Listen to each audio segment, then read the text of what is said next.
జయపతాక స్వామి గురు మహారాజ్ వారి ఆవిర్భావ మహోత్సవ శుభాకాంక్షలు. గురు మహారాజ్ యొక్క వ్యాస పూజ శుభాకాంక్షలు. సౌండ్ తగ్గించండి.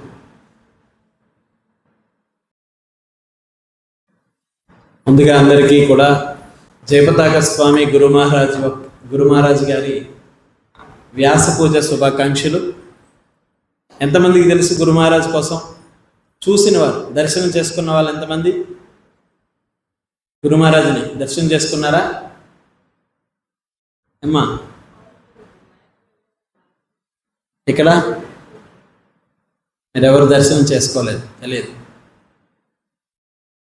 ఎప్పుడన్నా ఆయన లెక్చర్ విన్నారా? ఎక్కడన్నా యూట్యూబ్లో కానీ ఎక్కడైనా విన్నారా లేదా? చెయ్యత్తరేమి? నేను చెప్పడం కాదు, ఆయన విన్నారా అని అడుగుతున్నాను. తెలుగులోనే చెప్తున్నాను నేను. ఈరోజు వారి యొక్క ఆవిర్భావ దినోత్సవము, శ్రీ పరమ పూజ్య జయపతాక స్వామి గురు మహారాజ్ వారి యొక్క ఆవిర్భావ దినోత్సవము. అయితే కృష్ణుడు భగవద్గీతలో ఒక విషయాన్ని చెబుతూ ఉన్నారు. అది ఏమిటి అంటే, ఏవం పరంపరా ప్రాప్తం ఇమం రాజర్షయో విదుః సకాలేన మహతా యోగో నష్ట పరంతప అని భగవద్గీతలో కృష్ణుడు చెబుతూ ఉన్నారు. ఏవం పరంపరా ప్రాప్తం, ఈ దివ్య జ్ఞానం ఏదైతే ఉందో అది పరంపరానుగతంగా, గురు శిష్య పరంపరానుగతంగా స్వీకరించాలి. గురు శిష్య పరంపరానుగతంగా అంటే మొట్టమొదట ఈ గురు పరంపర అనేటువంటిది ఎక్కడ బ్రేక్ అవ్వకూడదు. ఇప్పుడు ఉదాహరణకి ఒక వ్యక్తి నుంచి వాడికి కుమారుడు జన్మిస్తాడు, ఆ కుమారుడి నుంచి మరొక కుమారుడు జన్మిస్తాడు. అలా పరంపర అనేటువంటిది తాత ముత్తాతల ద్వారా ఈ పుత్ర పరంపర అనేటువంటిది వస్తూ ఉంటుంది. అయితే పుత్రుడికి తండ్రికి గొడవైంది.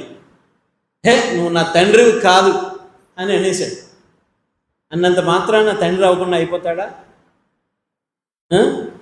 నువ్వు నా నాన్నవే కాదు, అసలు నేను రిజెక్ట్ చేస్తున్నాను అన్నంత మాత్రాన తండ్రి అవ్వకుండా అయిపోతాడా? కాబట్టి ఈ పరంపర ఎవరు బ్రేక్ చేయడానికి లేదు. కానీ ఎలా బ్రేక్ అవుతుంది, దీని పరంపర ఎలా మధ్యలో ఖండన అవుతుంది అంటే, భగవంతుడిచ్చినటువంటి ఈ జ్ఞానాన్ని ఎవరైతే మధ్యలో పాటించరో, వాటిని ఎవరైతే తీసుకోరో, ఆ పరంపర భగ్నం చేసినటువంటి కోవలో చెందినటువంటి వారుగా వారిని గుర్తించగలగాలి. అయితే ఇమం రాజర్షియో విదుః సకాలేన మహత యోగో నష్ట పరంతప, ఈ దివ్య జ్ఞానాన్ని పరంపరానుగతంగా కృష్ణుడు బ్రహ్మదేవుడికి, బ్రహ్మ నుంచి నారదమునికి, నారద నుంచి వ్యాస, మధ్వ, ఈ విధంగా పరంపర వస్తూ ఉంది. అయితే కృష్ణుడు భగవద్గీతలో ఒక విషయాన్ని చెబుతూ ఉన్నారు.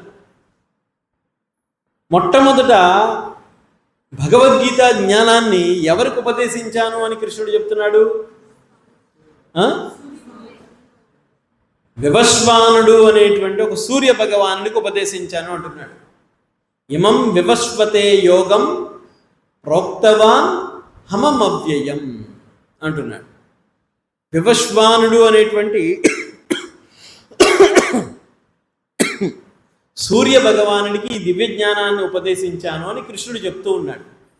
అయితే అర్జునుడు అడుగుతూ ఉన్నాడు, మరి సూర్యుడికి ఈ దివ్య జ్ఞానాన్ని ఉపదేశించినప్పుడు మరలా నాకెందుకు చెబుతూ ఉన్నావు?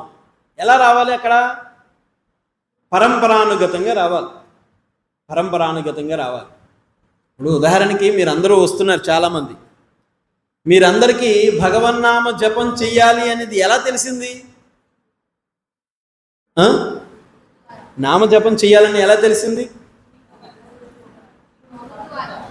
యూట్యూబా?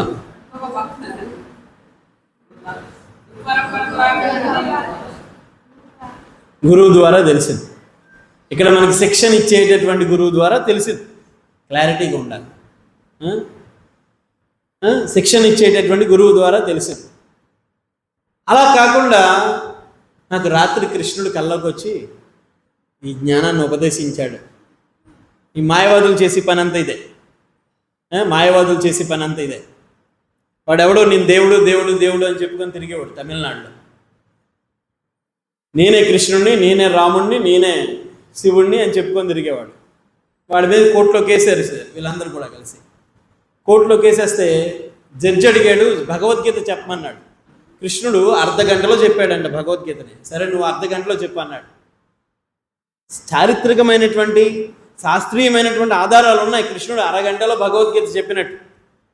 మరి అర్ధగంటలో భగవద్గీత చెప్పు అంటే నేను ఆల్రెడీ అర్జునుడికి చెప్పాను, మళ్ళీ చెప్పను అన్నాడు. అది ఒకసారి చెప్తాడంట.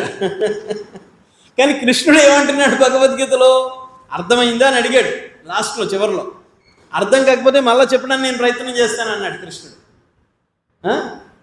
ఇది నిజమైనటువంటి గురువు యొక్క లక్షణం ఏమిటి అంటే శిష్యుడికి అర్థమయ్యే వరకు మరల మరల మరల మరల చెబుతూనే ఉంటాడు. శిష్యుడు ఈ భౌతిక జగత్తు నుంచి విముక్తి అయ్యే వరకు మరలైన జన్మిస్తూనే ఉంటాడు. అర్జునుడికి అర్థం కాలేదేమో, మరలా అర్జునుడికి కృష్ణుడు బలవంతంగా ఇక్కడ తుపాకీ ఎట్టి నువ్వు ఇది పాటించాలి అనలేదు. చెప్పవలసింది ఏది మంచి ఏది చెడు అనేది నేను చెప్పాను క్లియర్గా. దీనిలో నువ్వు ఒక్కసారి మననం చేసుకొని దీనిని నీకు ఆచరించడానికి అనుకూలంగా ఉందో లేదో తెలుసుకొని అప్పుడు దీన్ని ఆచరించు అని చెప్పన్నాడు. కృష్ణుడేమి అర్జునుడికి బలవంతంగా తుపాకీ పెట్టి చేయని చెప్పలా. కాబట్టి అంత చెప్పిన తర్వాత మరల నీకు అర్థం కాకపోతే నేను మరల చెప్పడానికి ప్రయత్నం చేస్తాను అన్నాడు. ఇది గురువు యొక్క లక్షణం. గురువు ఏం చేస్తూ ఉంటాడంటే శిష్యుడు వద్దు అంటాడు ఎప్పుడు కూడా. చిన్నపిల్లవాడు ఏమైనా అన్నా నోట్లో పెట్టండి అంటాడా? ఏం చేస్తాడు? నోట్లో పెడుతుంటే వస్తాడు, ఏడుస్తాడు, అది చేస్తాడు, ఇది చేస్తాడు. బలవంతంగా అమ్మ ఏం చేయాలి? అదిగో చందమామ చూడు, అలా తింటున్నారు ఇప్పుడు. చందమామను చూపించి అది ఫోన్ మామను చూపించాలి. చందమామను చూపిస్తే తినరు. ఇలా ఎలవాయి చెప్పావు అంటాడు, అంతే. ఎన్నాళ్ళు చెప్తావు ఈ కథలు అంటారు. కాబట్టి అర్జునుడికి ఏదో ఒక విధంగా ఈ దివ్య జ్ఞానాన్ని తెలియడానికి కృష్ణుడు ప్రయత్నం చేస్తూనే ఉన్నాడు. అందుకని ఆయన జగద్గురు అయ్యాడు. ఆయన యావత్ జగత్ అంతటికీ సందేశాన్ని ఇచ్చాడు. సో కాబట్టి గురువు శిష్యుడి కోసం పదే పదే పదే పదే జన్మిస్తూ ఉంటాడు. బాగుంది, గురువు జన్మిస్తూ ఉంటాడు. మరి శిష్యుడి కర్తవ్యం గురువుని జన్మించేలా చెయ్యాలా? పర్వాలేదులే, నెక్స్ట్ ఏమంటుందని, బెటర్ లక్ నెక్స్ట్ టైం, ఈసారికి ఇలా కానిచ్చేద్దాం. మీరు వ్యాపారం పెట్టారు, వ్యాపారంలో నష్టం రావాలా లాభం రావాలని వ్యాపారం చేస్తారా? నిజం చెప్పండి. అందరికీ లాభమే కదా కావాలి. అందరికీ లాభమే కావాలి, నష్టం ఎవరికి వద్దు. నష్టాలు వస్తున్నాయి వ్యాపారంలో, ఏం చేస్తారు? సర్లే ఈసారికి ఇలా కానిచ్చేద్దాం, ఏదో రకంగా ఉన్న స్టాక్ అంతా పంపించేద్దాం అనుకుంటారా? అలా అనుకోరు కదా. ఎక్కడో చోట లాభం ఎంతో కొంత, కనీసం ₹1 వచ్చినా చాలు అనుకుంటారు. నష్టంతో ఎవడో వ్యాపారం చేయడు. అదేవిధంగా మన జన్మ, మానవ జన్మ 84 లక్షల యోనుల్లోంచి ప్రయాణం చేసి 80 లక్షల యోనుల్లోంచి ప్రయాణం చేసి చివరిగా మానవ జన్మ తీసుకున్నాం. ఈ మానవ జన్మని మనం సద్వినియోగం చేసుకోవాలి. నెక్స్ట్ టైం బెటర్లా కనకూడదు. నెక్స్ట్ టైం మానవ జన్మ వస్తుందని ఖచ్చితంగా ఎవరు చెప్పలేదు. ఎవరికైనా ఉందా నమ్మకం? ఎవరికీ లేదు నమ్మకం. కుక్కగా పుట్టచ్చు, పందిగా పుట్టచ్చు, పిల్లిగా పుట్టచ్చు, బల్లిగా పుట్టచ్చు, నల్లిగా పుట్టచ్చు, ఏ విధంగానైనా పుట్టచ్చు. సో కాబట్టి ఈ వ్యాపారంలో నెక్స్ట్ టైం బెటర్లకు పనికిరాదు. అందుకని మన కోసం గురువు పుడుతున్నాడని చెప్పి మనం మళ్ళా పుట్టడానికి ప్రయత్నం చేయకూడదు. గురువుకి అంత శ్రమ ఇవ్వకూడదు. శిష్యుడి యొక్క కర్తవ్యం ఏమిటి అంటే గురువుకి శ్రమ ఇవ్వకుండా ఉండడమే. గురువుకి శ్రమ ఇవ్వకుండా ఉండడమే. అయితే కాబట్టి శిష్యుడు ఎప్పుడు కూడా గురువు యొక్క మనసు తెరుచుకొని నడుచుకోవాలి ఎప్పుడు కూడా. అదే శిష్యుడి యొక్క సక్సెస్. మనందరికీ తెలుసు, ఎన్నోసార్లు చెప్పుకున్నాం మనం, బిల్వమంగళ ఠాకూర్ అనేటువంటి వృత్తాంతం చూసినట్లయితే, ఆయన గోదావరి నదీ తీరంలో ఒక ప్రదేశంలో ఉంటున్నప్పుడు ఆయనకి విపరీతమైన వ్యామోహం ఏమిటి అంటే, చింతామణి అనేటువంటి ఒక వేశ్య మీద వ్యామోహం. ఆ వేశ్య కోసం ఎంత ప్రయత్నం చేస్తూ ఉన్నాడంటే ఆవిడని ఎలాగైనా కలవాలి. ఆ కలవడానికి ప్రయత్నంలో ఒకరోజు భయంకరమైనటువంటి తుఫాను వచ్చేస్తుంటే ఊర్లు కొట్టుకొని వెళ్ళిపోతూ ఉంటే, ఆ కొట్టుకొని వెళ్ళిపోయే సందర్భంలో ఈయన ఏం చేశాడు అంటే, ఎలాగైనా ఆవిడ్ని కలవాలి అనే ఉద్దేశంతో ఆ తుఫాన్లో బయలుదేరిపోయాడు. ఆ బయలుదేరిపోయేటప్పుడు ఆ నదిని దాటేటప్పుడు తెప్ప అనుకొని దాటేశాడు. ఎందుకు చూస్తే శవం, అది తెప్ప కాదు.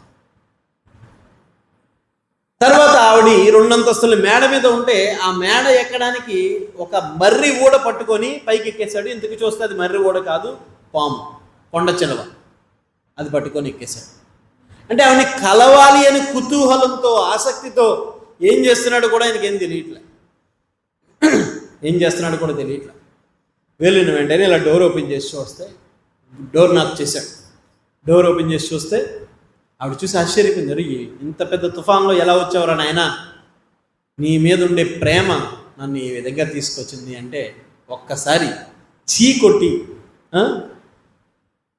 ప్రజలందరూ ప్రాణాలను అరచేత పట్టుకొని ఎలా జీవించాలిరా దేవుడా అని భయపడుతుంటే, కొంతమంది తిండి లేక ఏడుస్తూ ఉంటే, కొంతమంది కూడు లేక, గుడ్డ లేక, ఉండడానికి గూడు లేక ఏడుస్తూ ఉంటే, నా కోసం వస్తావా నువ్వు? ఇంత ప్రయత్నం భగవంతుని కోసం చేస్తుంటే నీకు మోక్షం, ముక్తి వచ్చేద్దంట్రా నాయన ఈ పాటికి అని చెప్పని చీకొట్టి తలుపేసేసి,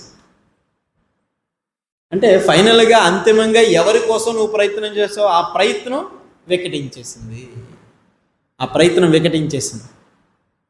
ఇంకెలా కాదు, నా జీవితం దేనికోసం నేను ప్రయత్నం చేస్తున్నాను. ఎక్కడో ఏదో ప్రవచనంలో విన్నాడు, జీవితం యొక్క అంతిమ లక్ష్యం దేవదేవుడైనటువంటి శ్రీకృష్ణుని చేరుకోవడం అన్నాడు. అది గుర్తొచ్చింది. కృష్ణుడు ఎక్కడ ఉంటాడు? బృందావనంలో ఉంటాడు. వెంటనే కృష్ణుడి దగ్గరికి వెళ్ళిపోవాలని బయలుదేరిపోయాడు.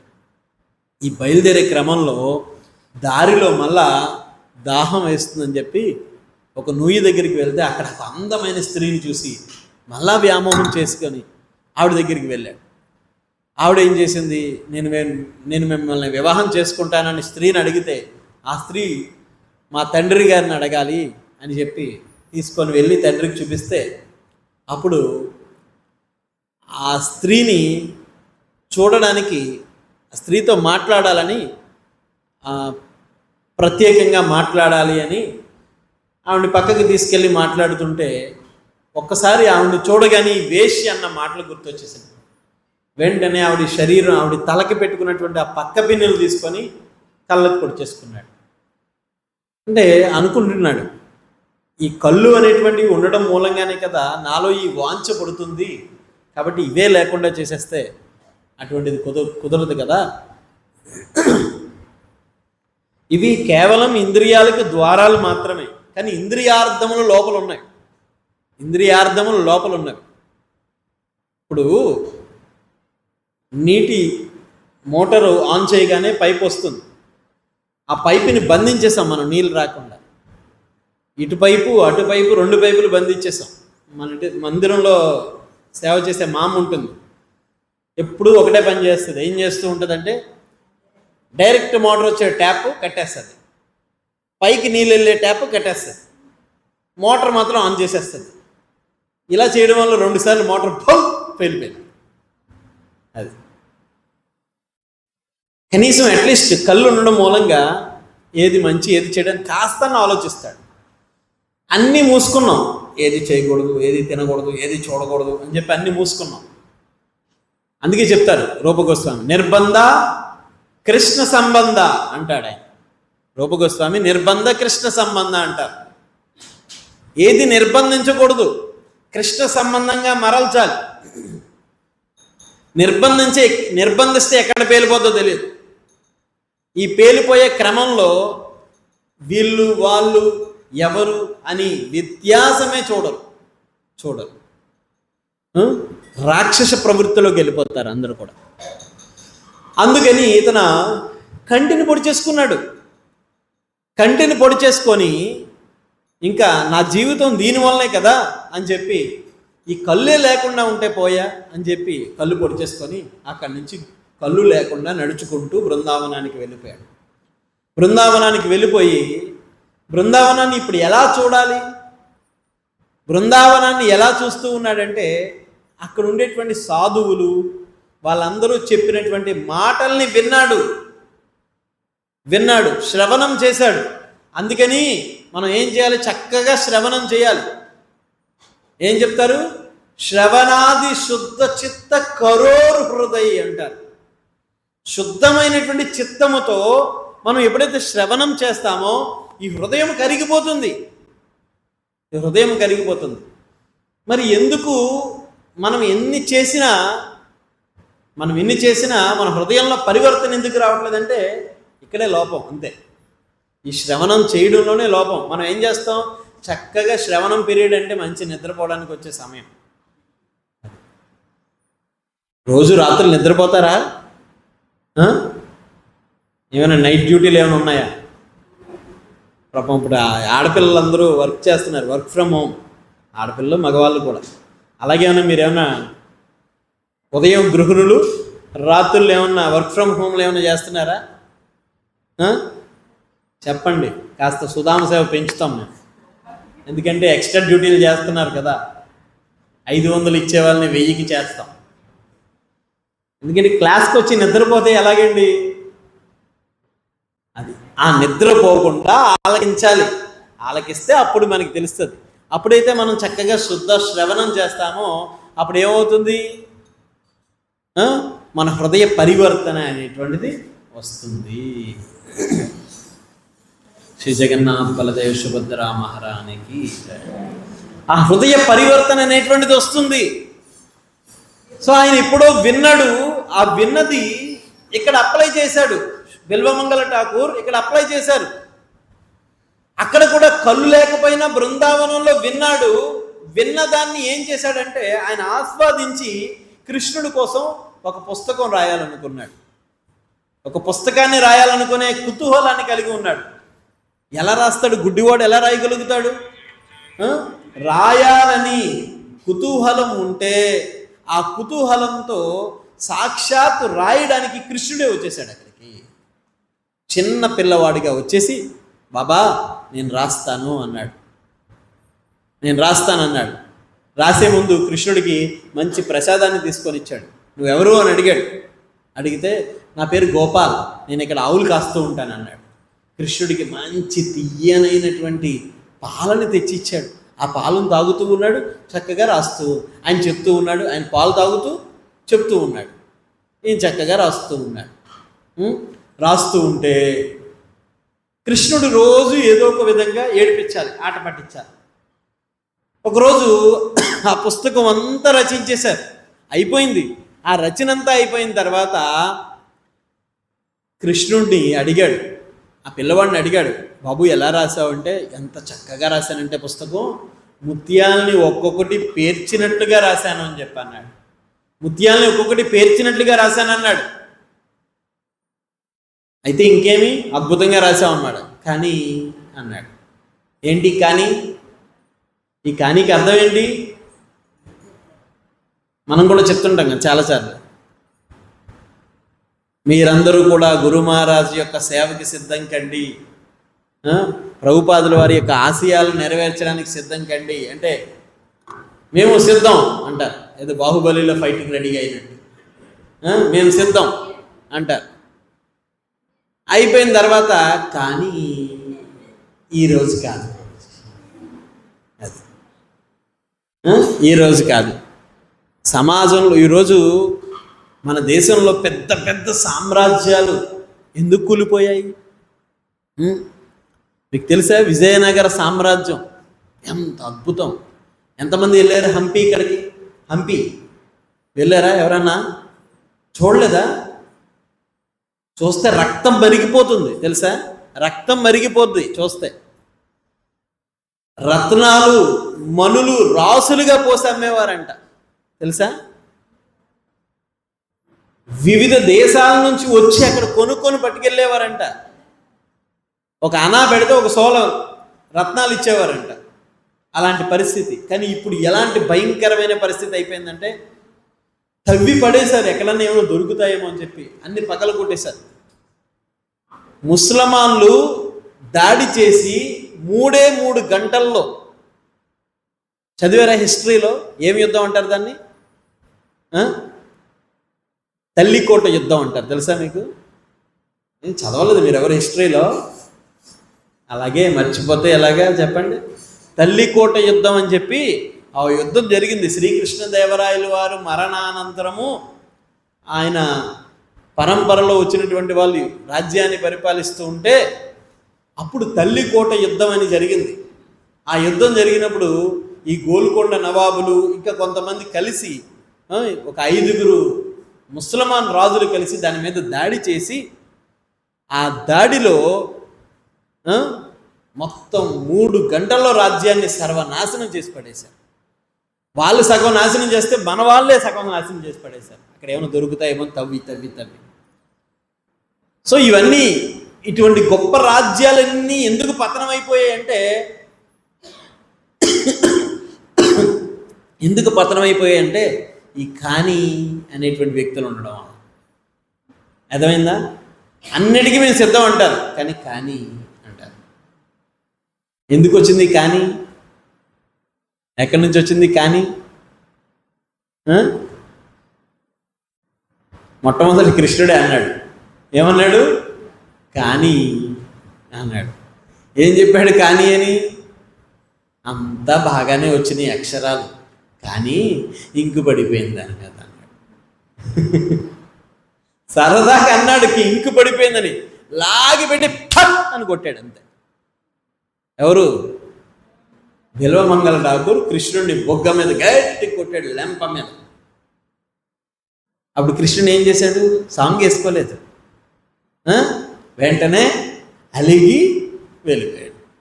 ఎక్కడికి వెళ్ళిపోయాడు? సీరియస్గా అక్కడి నుంచి వెళ్ళి శిష్యులకు చెప్తున్నాడు, ఆ బాబా నన్ను కొట్టేశాడు గట్టిగా, నేను చిన్న పిల్లవాడిని కూడా చూడకుండా ఆయనకి ఏదో సేవ చేయాలని వస్తే నన్ను లెంప మీద లాగి కొడతాడా? నేను అక్కడికి వెళ్ళిపోతున్నాను, దక్షిణ భారతదేశంలో పలానా సముద్ర తీరంలో ఉంటాను, అక్కడికి వచ్చేమని నన్ను కలవాలంటే అని చెప్పి అన్నాడు. ఆ కోపంతో కృష్ణుడు, చిన్నపిల్లవాడు కదా, అప్పుడప్పుడు చూడండి చిన్నపిల్లలకి విపరీతమైన కోపం వచ్చేస్తుంది అంటుంటారు చిన్నపిల్లలు. అలాగా ఈయనకి విపరీతమైన కోపంతో వెళ్ళిపోయాడు. ఎక్కడికి వెళ్ళిపోయాడు? త్రివేంద్రం వెళ్ళిపోయాడు.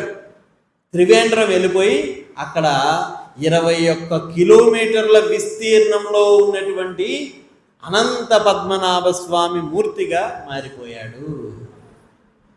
అప్పుడు ఈయన కృష్ణుని వెతుక్కుంటూ వచ్చి, బిల్వమంగళ ఠాకూరు కృష్ణుని వెతుక్కుంటూ వచ్చి ఆయన్ని పాదాల స్పర్శ చేస్తే, ఏంటి ముఖం కనబడదే, ఎన్ని కిలోమీటర్లు నడిచినా పాదాలు స్పృశించాడు.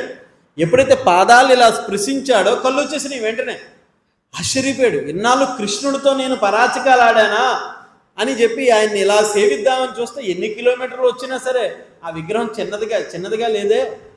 అప్పుడు క్షమాపణ కోరుకొని ఆయన్ని చివరిగా ఒక వరాన్ని కోరుకున్నాడు. ఏం వరం అంటే, ఇంత పెద్దగా ఉంటే నిన్ను ఎలా సేవిస్తాం స్వామి అంటే, అప్పుడు ఆయన కోసం 21 అడుగులకి మారిపోయాడు. అందుకే అది కూడా ఇప్పుడు కూడా 3 ద్వారాల నుంచి మనం చూడాలి. ఒక్కసారి చూడడానికి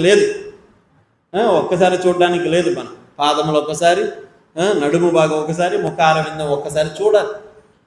ఈ కథ చెప్పి ఆచార్యులు ఏం చెప్తారంటే, ఈ బిల్వమంగళ ఠాకూరు చాలా గొప్ప భక్తుడే, కానీ ఆయన పతనం అయిపోతున్నందుకు గాను ఆయన గురువు గారు చింతామణి అనేటువంటి వేశ్యగా పుట్టారట. ప్రభుపాదుల వారు ఇదే కథ చెప్పి, దయచేసి నన్ను వేశ్యని చెయ్యొద్దు మీరు అంటారు. ఆ? ప్రభుపాదుల వారు వేశ్యని చెయ్యొద్దు అన్నారు. అంటే దాని అర్థం ఏంటి అంటే మరలా ఆయన్ని మనకున్నటువంటి కోరికలకి అనుగుణంగా పుట్టేలా మనం చేయకూడదు గురువుని. అలా చేయకూడదు. ఇంకొక పద్ధతి ఏమిటంటే, ఇంకొక విషయం ఏమిటంటే గురువు దగ్గర దీక్ష తీసుకుంటారు, గురువుని తిరస్కరించి వెళ్ళిపోతారు. అటువంటి వాళ్ళని ఏమంటారంటే నిజంగా వేశ్యలు అంటారు. అటువంటి వాళ్ళు వేశ్య ఏం చేస్తుంది? వీడు డబ్బులు ఇస్తాడు, వాడికి సుఖాన్ని ఇస్తుంది. మరొకటి డబ్బులు ఇస్తాడు, వాడికి సుఖాన్ని ఇస్తుంది. మరొకటి డబ్బులు ఇస్తాడు, వాడికి సుఖాన్ని ఇస్తుంది. అలాగే ఇక్కడ గురువు దగ్గర దీక్ష తీసుకొని అక్కడ ఏదో ఉందని చెప్పి ఇంకొక చోటుకి వెళ్ళిపోతారు చూసారా, అటువంటి వాళ్ళని వేశ్యలతో సమానంగా పోలుస్తారు. వేశ్యలతో ఎవరైనా మాట్లాడడానికి ఇష్టపడతారా? వాళ్ళతో స్నేహం చేయడానికి ఇష్టపడతారా? వాళ్ళందరినీ ఎక్కడ ఊరికి దూరంగా పెడతారు. ఇటువంటి వేశ్య ప్రవృత్తి కలిగినటువంటి శిష్యుల్ని దూరంగా పెట్టాలి మనం, వాళ్ళతో కలిసి ఉండకూడదు. ఎందుకు అంటే గురువుకి ద్రోహం చేసినటువంటి వాళ్ళు. ఆయన సంగతి, ఆయన జీవితం చూసినట్లయితే ప్రపంచ ధనికులలో పరమపూజ్య జయపతాక స్వామి గురు మహారాజు ప్రపంచ ధనికుల్లో 7వ వ్యక్తి.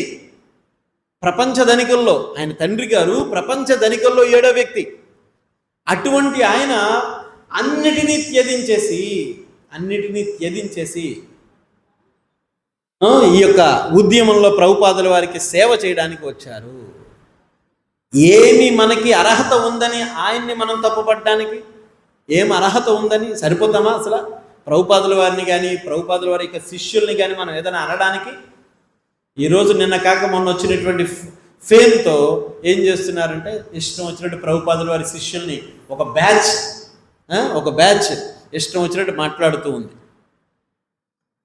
ప్రభుపాదుల వారి యొక్క ప్రభుపాదుల వారి శిష్యుల్ని మాట్లాడే అర్హత ఎవరికీ లేదు. ఎందుకంటే శ్రీల ప్రభుపాదుల వారు ఈ ఉద్యమం, ఇస్కాన్ అనేటువంటి ఉద్యమం 1965వ సంవత్సరంలో ప్రారంభించిన తర్వాత తన కుమారులకి ఎవరికి ఇవ్వలేదు. దీని యొక్క వారసత్వాన్ని తన కుమారులకి ఎవరికి ఇవ్వలేదు. ప్రభుపాదుల వారు ఎంతో నమ్మితే కానీ తన శిష్యులకి ఇచ్చారు. చెప్పండి, అందులో మొట్టమొదటి వ్యక్తి ఎవరంటే పరమపూజ్య జయపతాక స్వామి మహారాజ్. ఒకసారి ఆయన యొక్క హిస్టరీని చూద్దాం మనం.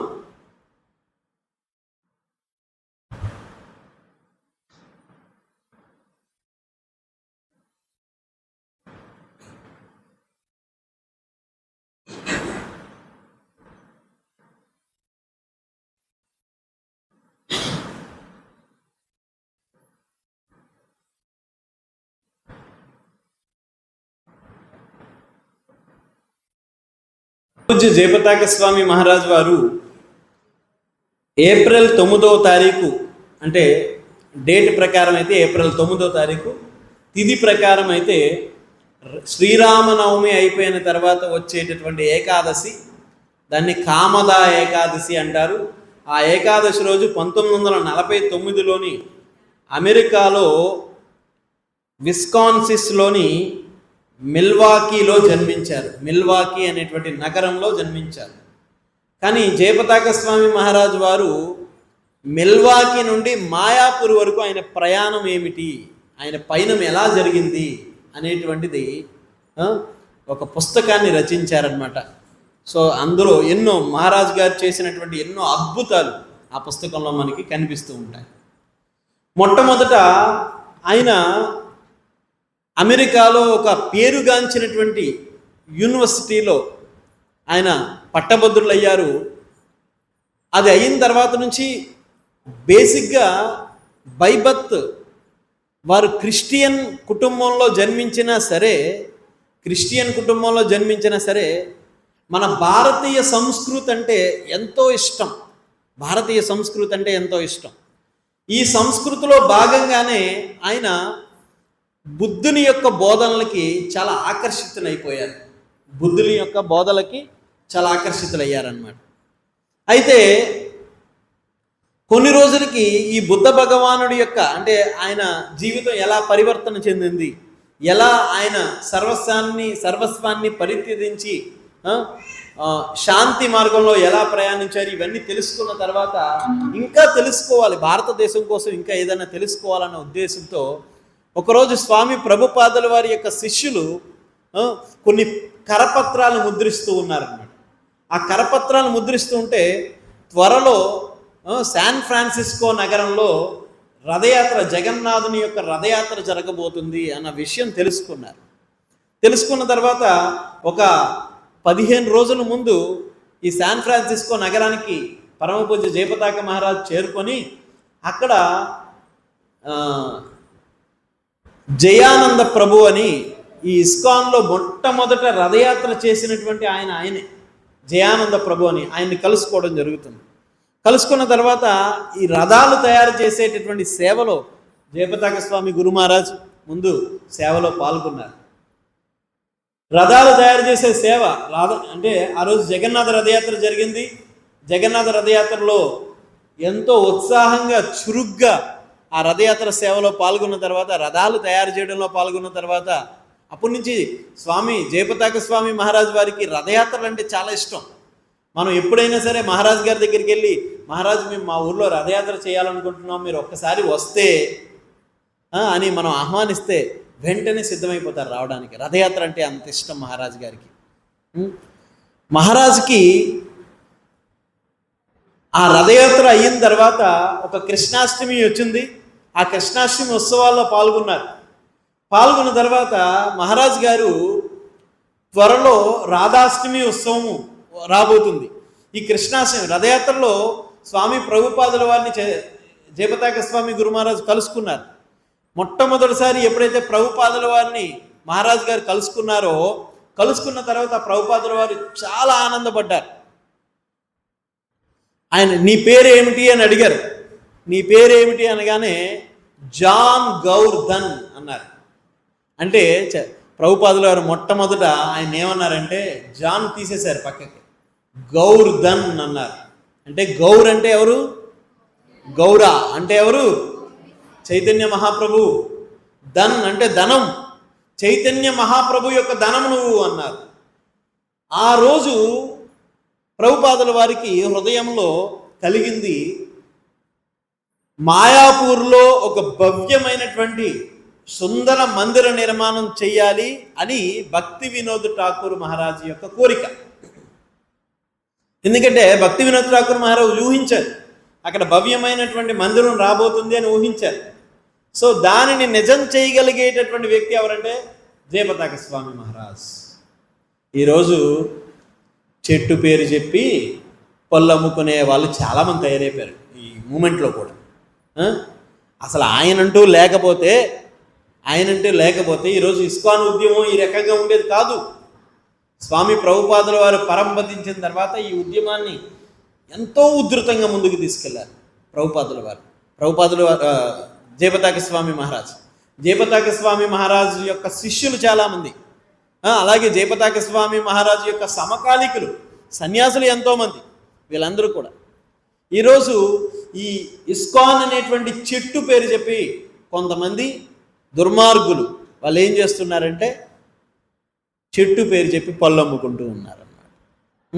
ఇలాంటి వాళ్ళు చాలా జాగ్రత్తగా ఉండాలి. మనం వాళ్ళతో చాలా జాగ్రత్తగా ఉండాలి. నేను ఇందాక చెప్పాను, ఒక తండ్రి కుమారుడు, వాడి తర్వాత వాడి కుమారుడు, వాడి తర్వాత వాడి కుమారుడు. నాకు కోపం వచ్చింది మా నాన్న మీద, నువ్వు నాకు నాన్నవే కాదు అన్నాను. అయిపోతుందా?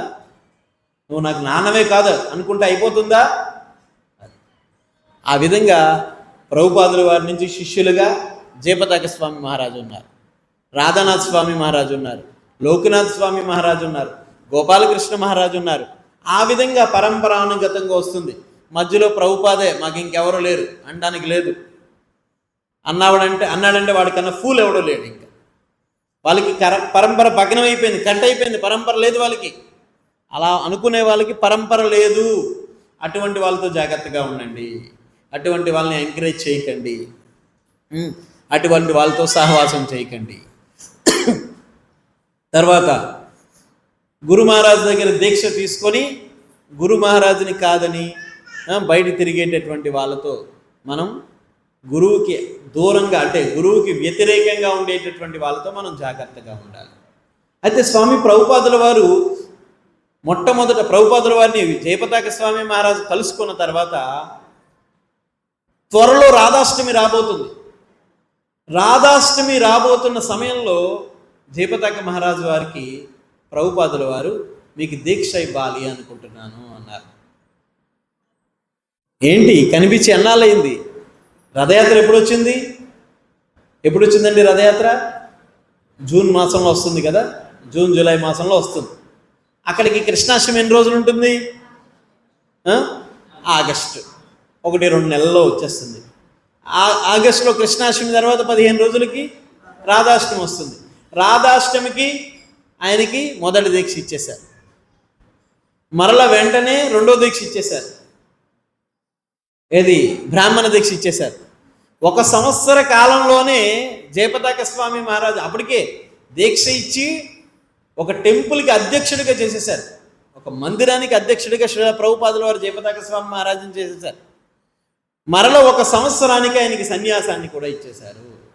అతి చిన్న వయసులో సన్యాసం తీసుకున్నటువంటి ఇస్కాన్ భక్తుల్లో సన్యాసం తీసుకున్నటువంటి వ్యక్తి జయపతాక స్వామి మహారాజు.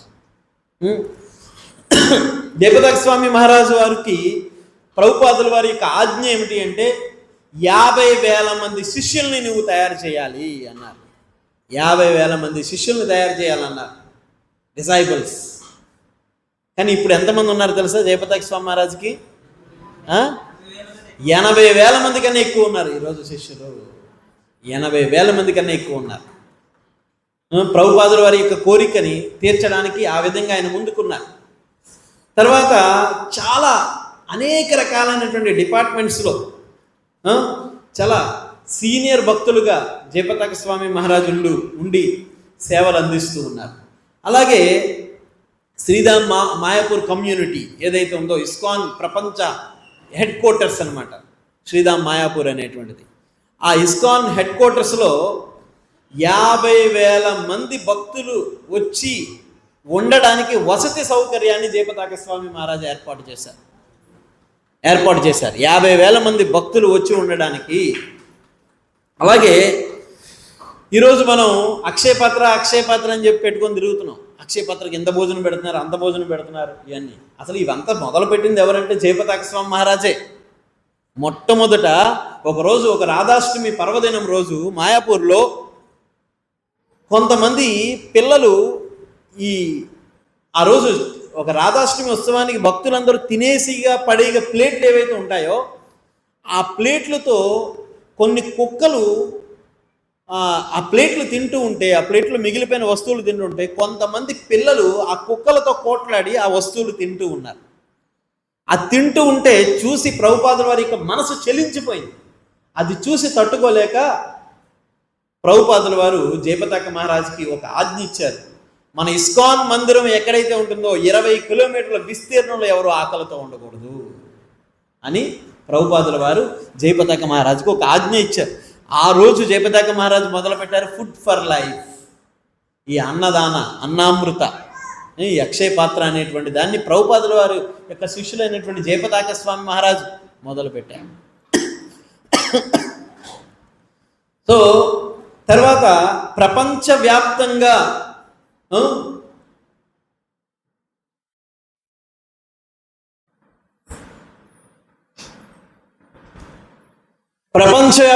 అన్ని ఇస్కాన్ మందిరాల్లో కూడా భక్తి వృక్ష డెవలప్మెంట్స్. ఈరోజు మనం భక్తి వృక్ష అంటున్నాం కదా. ఈ భక్తి వృక్షాన్ని మొట్టమొదట ప్రారంభించింది జయపతాక స్వామి మహారాజు వారే. తర్వాత ఆయన ఒక ఫారినర్ అయ్యుండి బెంగాలీ అభ్యసించి, బెంగాలీ నేర్చుకొని, హిందీ నేర్చుకొని అక్కడ ఉండేటువంటి బెంగాలీ వాళ్ళతో రోజు మాట్లాడుతూ వాళ్ళకి అనేక రకాలైనటువంటి సేవలు చేసి, అలాగే ఈ మాయాపూర్లో మాటికి ఫ్లడ్స్ వస్తూ ఉంటాయన్నమాట. ఆ ఫ్లడ్స్ వస్తున్నప్పుడు ఆయన బోటు మీద తిరిగి భక్తులందరికీ కూడా, అక్కడ ఉండేటువంటి మాయాపూరి బెంగాలీ వాళ్ళందరికీ కూడా ఆయన స్వయంగా అన్నదానం చేస్తూ ఈ అన్నదానాలు చేస్తూ ఉండేవారు. ఈ ఫ్లడ్స్ వస్తూ ఉంటే వాళ్ళందరికీ ఎన్నో సేవలు చేసేవారు. బెంగాలీ నేర్చుకొని వాళ్ళందరికీ కూడా ఈ కృష్ణ చైతన్యాన్ని బెంగాలీలో ఉపన్యసించడం ఇవన్నీ చేస్తూ ఉండేవారు. అలాగే భక్తి వేదాంత స్వామి చారిటీ అంటే ఇస్కాన్ ద్వారా ఈ మెడిసిన్స్ పంపిణీ చేయడము, ఉచిత వైద్య సౌకర్యాలు చేయడము, అలాగే ఈ చలిగా ఉండే ప్రదేశాల్లో వాళ్ళకి కావలసినటువంటి వస్తువుల్ని వితరణ చేయడము, ఆడవాళ్ళకి అనేక రకాలైనటువంటి వాళ్ళకి ఆడవాళ్ళు అంటే లేనటువంటి ఆడవాళ్ళకి అందరికీ కూడా కుట్టు మిషన్లు అవి ఇవి ఇలాంటివన్నీ సప్లై చేసేటటువంటి ఒక చారిటీ మిషన్ని స్థాపించారు. దానికి ట్రస్టీగా ఉన్నారు, చైర్మన్గా ఉన్నారు పరమ పూజ్య జయపతాక స్వామి మహారాజు. అలాగే మాయాపూర్లో TOVP temple of Vedic planetarium, ప్రపంచంలోనే అతిపెద్ద దేవాలయం 4000 కోట్లతో నిర్మాణం అవుతుంది. దానికి మెయిన్ చైర్మన్గా పరమ పూజ్య జయపతాక స్వామి మహారాజు ఉన్నారు. అలాగే GBC గవర్నింగ్ బాడీ కమిషన్ ప్రభుపాదుల వారు స్థాపించినటువంటిది. ప్రభుపాదుల వారు క్లియర్గా చెప్పారు, GBC ఏంటి అంటే అది నాతో సమానమైనటువంటిది. GBC ఏదైతే చెప్తుందో దానిని పాటించాలి అని ప్రభుపాదుల వారు ఆదేశించారు. దానికి ఆ GBCకి ఆయన మెయిన్ చైర్మన్గా ఆయన ఉన్నారు. Spiritual master in ISKCON since 1977 శిల ప్రభుపాదుల వారు ఆజ్ఞాపించారు, ఆయన పరమపదించిన తర్వాత దీక్ష ఇవ్వాలి అనేటువంటి ఆయన ఆశయాన్ని స్వామి ప్రభుపాదుల వారు 50,000 మంది శిష్యులను తయారు చేయాలన్నారు. 1977వ సంవత్సరం నుంచి జయపతాక స్వామి గురు మహారాజ్ దీక్షలు ఇస్తూనే ఉన్నారు. Co-minister of congregational development ministry. Congregational అప్పటి వరకు గౌడీ మఠాల్లో ఎలా ఉండేదంటే పరిస్థితి, కాషాయం వేసుకున్న భక్తుల్ని మాత్రమే లెక్క చేసేవారు. ఇప్పటికి కూడా మీరు గౌడీ మఠాలకు వెళ్ళండి, ఈ కాషాయం అంటే ఈ మామూలు సాధారణమైన వస్త్రాలు వేసుకునే వాళ్ళని ఎవరు లెక్క చేయరు అక్కడ, కానీ కేవలం కాషాయం వేసుకున్న వాళ్ళని అక్కడ లెక్క చేస్తారు. కానీ జయపతాక మహారాజు ఈ కాంగ్రిగేషనల్ డెవలప్మెంట్ ఇలా ప్యాంటు షర్ట్లు వచ్చినటువంటి వాళ్ళందరినీ కూడా ఒక టీం లీడర్స్గా తయారు చేసి, వాళ్ళని గ్రూప్స్గా తయారు చేసి, వాళ్ళందరికీ కూడా కృష్ణ చైతన్యాన్ని ఏర్పాటు చేసేటటువంటి, కృష్ణ చైతన్యంలో పెంపొందించే విధంగా వాళ్ళందరినీ కూడా ఒక టీమ్స్గా తయారు చేశారు జయపతాక స్వామి మహారాజ్. అలాగే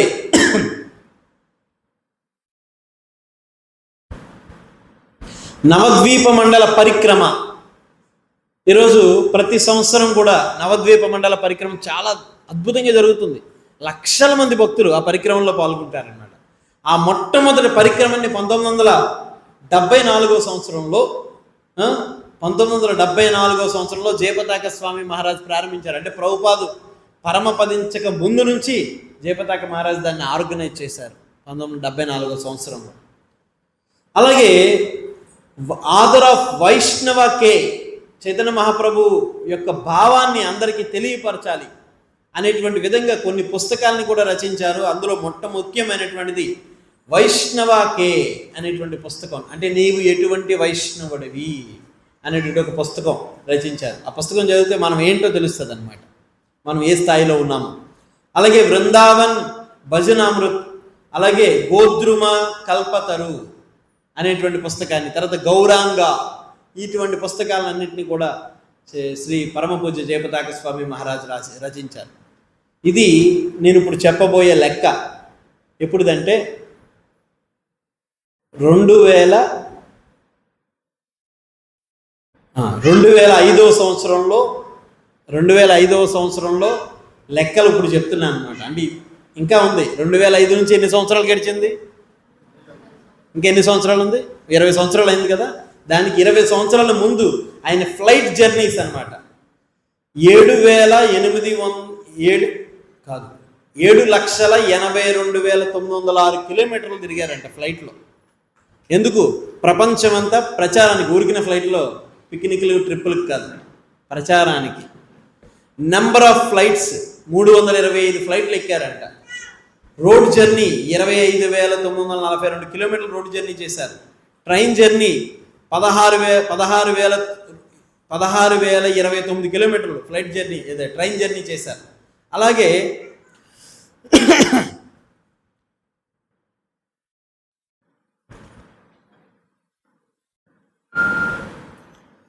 1427 మీటింగ్స్కి అటెండ్ అయ్యారు. 1061 శర్మనీ ప్రోగ్రామ్స్కి అటెండ్ అయ్యారు. గ్రూప్ కన్సల్టేషన్స్ వచ్చి 2,889. అలాగే ఆన్లైన్ మీటింగ్స్ అప్పుడే, ఇప్పుడు ఆన్లైన్ మీటింగ్స్ అనుకుంటున్నాం కదా మనం. 2005లో మహారాజు గారు ఆన్లైన్ మీటింగ్స్ 6611 ఆన్లైన్ మీటింగ్స్ చేశారంట అప్పటికే 2005లో. ఇవన్నీ దేనికోసం అంటే కేవలము ప్రభుపాదుల వారి యొక్క ఉద్యమాన్ని ముందుకు తీసుకెళ్ళడం కోసమే. స్వామి ప్రభుపాదుల వారు ఆయనకి ఇచ్చినటువంటి ఆజ్ఞ ఏమిటంటే, అసలు ఆయన దగ్గర ఏమీ లేదు, అన్నిటినీ త్యజించేశారు. ఒక్కసారి పాశ్చాత్య దేశాల నుంచి ఇండియాకి పంపించారు. అది కూడా ఇండియాకి ఎక్కడికి పంపించారు? మనలాంటి తెలుగు ప్రదేశాలకు కాదు. ఇంకా మన తెలుగు ప్రదేశాలు కాస్త సాత్వికంగా ఉంటాయి. బెంగాల్ అట్టడుగుపోతుంది అప్పుల్లో. ముస్లిమ్స్ అంటే ఇటు పక్క ముస్లిమ్స్, ఇటు పక్క బెంగాలీ వాళ్ళు, ఇటువంటి ప్రదేశంలో అట్టడుగుపోతుంది. గొడవలు, కమ్యూనిజం విపరీతంగా ఉంది బెంగాల్లో. అటువంటి సమయంలో ప్రభుపాదుల వారు గురు మహారాజుని అక్కడికి పంపించారు. అక్కడికి పంపిస్తే అక్కడ పరిస్థితి ఎలా ఉందంటే, ఇప్పుడు అన్ని ఫెసిలిటీస్ ఉన్నాయి. ఇప్పుడు ఈ మందిరం నిర్మాణం జస్ట్ చిన్న మందిరం, ఇదేం పెద్దదేం కాదు. మాయాపూర్తో పోలిస్తే చాలా చిన్నది. ఇలాంటిది ఒక 50 అంతలు ఉంటుందేమో ప్రస్తుతం ఉన్న మాయాపూర్ టెంపరీ హాలు ఇంతకు ఒక 50 అంతలు ఉంటుందేమో. అయితే ఆ మాయాపూర్లో ప్రస్తుతం ఉన్నటువంటి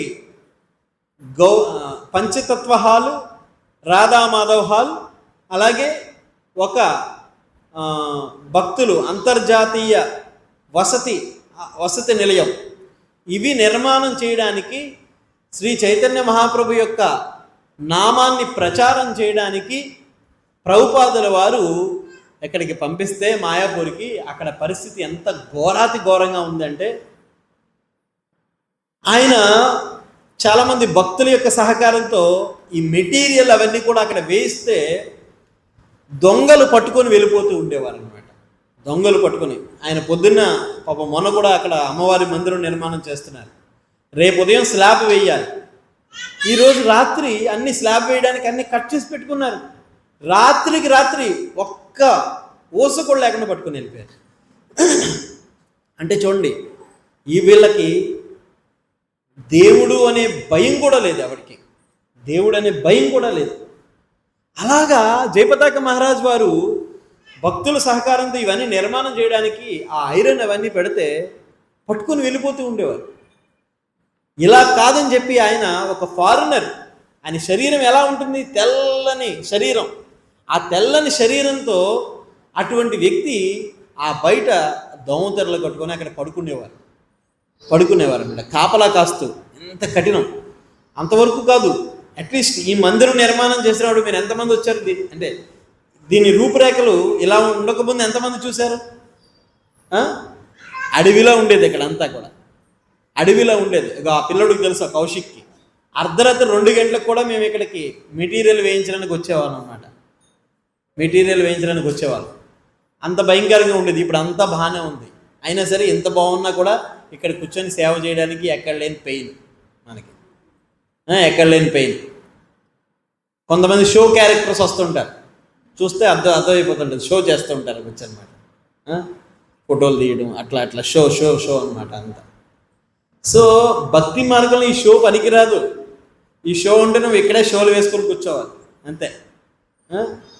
ఆధ్యాత్మిక మార్గంలో కపటత్వం, చైతన్య మహాప్రభు ఎవడినైనా నేను క్షమిస్తాను కానీ కపటిని క్షమించను అన్నారు. కపటిని క్షమించను అంటే జనాలు ఉండేటప్పుడు సేవ చేస్తున్నట్టుగా నటించేయడం. పాపం అంతమంది ఆ మాతాజీలందరూ కూడా కిచెన్లో కూర్చొని గరిటెలు పట్టుకొని కష్టపడుతుంటే ఇక్కడికి వచ్చి గరిటె పట్టేసుకుంటారు, వచ్చి వడ్డిచ్చేసారు. కష్టపడ్డారు కానీ ఆ చెమట అందులో వేయకండి దయచేసి. అది ఇలాంటి పనులు పనికిరావు. నువ్వు ఎంతమందిని మోసం చేయొచ్చు కానీ ఆయన్ని మోసం చేయలేవు, గురువుని మోసం చేయలేవు, కృష్ణుని మోసం చేయలేవు. నువ్వు మోసం చేసిన ప్రతిసారి నువ్వు పతనం అయిపోతూ ఉంటావు. సో కాబట్టి మనము జయపతాక స్వామి మహారాజ్ అంత కష్టపడి అక్కడ దోమలంట ఈగల సైజు ఉండేయంట, అంత భయంకరంగా కుడుతూ ఉండేయంట. కుడితే రక్తాలు ఆయన శరీరం నుంచి. పొద్దున్నలో ఒకరోజు ఆయన రాత్రి పడుకొని ఉంటే నిద్రలో బాగా అలిసిపోయి నిద్రపోతూ ఉంటే పొద్దున్న లేచేటప్పుడు చూస్తే ఆయన కాషాయ వస్త్రం వేసుకొని ఉన్నారు కదా, ఆ కాషాయ వస్త్రం అంతా కూడా రక్తంతో తడిసిపోయిందంట. అంత భయంకరమైన దోమలు. అప్పుడు ప్రభుపాదుల వారు వెంటనే ఈ గెస్ట్ హౌస్, అంతర్జాతీయ గెస్ట్ హౌస్ ఏది ఉందో దీన్ని వెంటనే పూర్తి చేయాలండి. ఇప్పుడు ఏముందండి, మనం ఏం కష్టపడుతున్నాం అని చెప్పండి. చక్కగా అక్కడికి వెళ్ళి సెల్ఫీలు దిగుతాం, ఇక్కడికి వెళ్ళి సెల్ఫీలు దిగుతాం, మాయాపూర్ వెళ్తే ఏం కష్టం ఉంది చెప్పండి మనకి అసలు. కానీ వాళ్ళందరూ వాళ్ళ జీవితాలను త్యాగం చేసి, అంత ప్రాణ త్యాగాలు చేసి ఆ విధంగా సేవలు చేస్తూ ఉంటే అసలు ఎంత కరుణామయులంటే జయపతాక స్వామి మహారాజు, నేను ఇప్పటివరకు ఎవరిని చూడలేదు, అంత కరుణ కలిగి ఉంటారనమాట. ఎవరైనా సరే మహారాజు మీ దగ్గర నేను దీక్ష తీసుకోవాలి అనుకున్నా అంటే చాలు మహారాజు దీక్ష ఇవ్వడానికి సిద్ధమైపోతారు అన్నమాట. అంత కరుణ చూపిస్తారు అన్నమాట మహారాజు గారు. సో ఆ విధంగా మొట్టమొదట మాయాపూర్ టెంపుల్ ప్రాజెక్ట్లో ఆయన సేవలను చేసి, ఆ టెంపుల్ ప్రాజెక్టుకి ఆయన ముఖ్యమైనటువంటి ఆ TOVP temple of Vedic planetarium ప్రభుపాదుల వారి యొక్క కోరిక అనమాట. ఈ గోలోక, ఈ భూప్రపంచం అంటే ఈ విశ్వం యొక్క రూపం ఎలా ఉందో దాన్ని ఒక మందిరంగా చేసి చూపించాలనేటువంటిది ఆ యొక్క లక్ష్యం, ప్రభుపాదుల వారి యొక్క లక్ష్యం. దాన్ని వేదిక్ ప్లానెటోరియంలో జయపతాక స్వామి మహారాజు దాన్ని చూపించారన్నమాట. అంత అద్భుతంగా చూపించారు. అయితే ప్రభుపాదుల వారికి ఎంత నమ్మినటువంటి బంటు అంటే ఆయన ఒకరోజు తెల్లవారుజామున ప్రాతకాలంలో ఆకుకూరలు కొనడానికని మాయాపూర్లో ఆయన నేరుగా వెళ్ళేవారు అనమాట. ఆకుకూరలు కొనడానికని మార్నింగ్ వెళ్తే ఆయనకి అదేంటది చిల్లరి తీసుకొస్తారు కదా, రిటర్న్ అమౌంట్ ఇవ్వాలి కదా, అకౌంట్ అంటే ఎంత అకౌంటబుల్గా ఉండేవారంటే ఒక పావల తక్కువైపోయింది అనమాట. ఆ పావల తక్కువైపోతే ఎక్కడ పావలా వదిలేశారు అని చెప్పి లెక్కలు వేసుకొని మరలా ఆ పావలా కోసం ఆయన వెనక్కి వెళ్ళి మరలా ఎవరి దగ్గర వదిలేశారో ఆవిడ దగ్గర నుంచి తెస్తే ఆ దుకాణం యజమాని అడుగుతున్నాడంట, ఏంటి స్వామి పావల కోసం అలా వెనక్కి తిరిగి వచ్చావు, ఏంటి స్వామి అంటే అప్పుడు చెప్తున్నారు, ఈ పావల నాది కాదు కృష్ణుడిది, నాదైతే నేను వదిలేస్తాను. ఆయన ఎప్పుడూ వదిలేశారు. ఎందుకంటే ప్రపంచ ధనికుల్లో 7వ వ్యక్తి ఆయనకు మిలియన్ కోట్ల రూపాయలని వదిలిపెట్టినటువంటి వ్యక్తి పావలా కోసం ఎలా ఆలోచిస్తున్నాడు చూడండి. ఎందుకంటే అది కృష్ణుడి సొమ్ము. అందుకని మనం దీన్ని గుర్తుంచుకొని మన ఇంట్లో అయితే మనం అలాగే చేస్తామా? ఏదైనా సేవ చేయండి అంటే ఎంత వృధా చేసేస్తారు చెప్పండి. కృష్ణుడు మనకి ఇస్తున్నాడు అని చెప్పి మనం వృధా చేసామనుకోండి, మీరందరూ ఇచ్చే ప్రతి రూపాయి ఏంటనుకుంటున్నారు? అదంతా కర్మ అదంతా కూడా ఏదో ఒక విధంగా మీ దగ్గర నుంచి వస్తుంది. మీ వ్యాపారం నుంచో, మీ ఉద్యోగం నుంచో, లేదంటే మీ యొక్క ఏదో మీరు దాచుకున్న దగ్గర నుంచి ఏదో ఒక విధంగా మాకు ఇస్తున్నారు. ఆ ఇస్తున్న దాన్ని మేము సక్రమంగా కృష్ణుడికి కానీ వినియోగించలేదు అనుకోండి, అది కర్మగా మమ్మల్ని వెంటాడుతుంది. ఈ గుళ్ళు దగ్గర దోచుకునే వాళ్ళు ఎక్కువ బ్యాచ్ ఉంటుంది. గుళ్ళ దగ్గర దొంగతనాలు అంటే బయట పిక్ పాకెటర్స్ కాదు, గుళ్ళ లోపల ఉండే వాళ్ళు ఉంటారు పిక్ పాకెటర్స్. వాళ్ళు ఏం చేస్తారంటే కృష్ణుడి సొమ్ముని అపహరించడానికి ప్రయత్నం చేస్తూ ఉంటారు. కృష్ణుడి సొమ్ముని ఇప్పుడు మనందరం కూడా చూడండి, చక్కగా సంవత్సరం అంతా ముడుపు కట్టి తీసుకెళ్ళి హుండీలో వేస్తాం. ఆ హుండీలో వేయగానే దొంగలు పట్టుకెళ్ళిపోతారు.